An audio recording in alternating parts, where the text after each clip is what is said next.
এই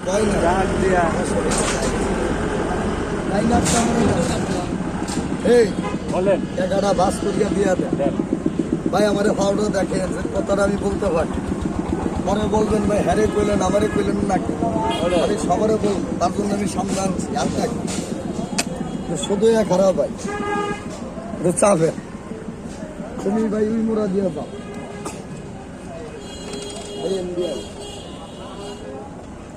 এই বিল 8টা মারো ভাই আরো সোজা কর এই ভাই আমি দিচ্ছি গাছ পালা করা মালিককে গাছ থেকে একটা উঠছিল না গাছটা দেওয়ার আগে আমি বলছি দেওয়ার আগে বলছি পানিতে বর্ষা বন পচা স্বপ্ন সাকসেল লেগে একটা হতা খাইয়ে কইছিলাম নি ভাই আটার নাম আমি কই নি 8টা নামে এলাম 8 নামা ভাইয়ের গাছটা আমার কাছে দেন এই যে যারা গাছটা নিচ্ছেন মোবাইলটা ফকরের থন এক সাপ যখন ছাড়মু তখন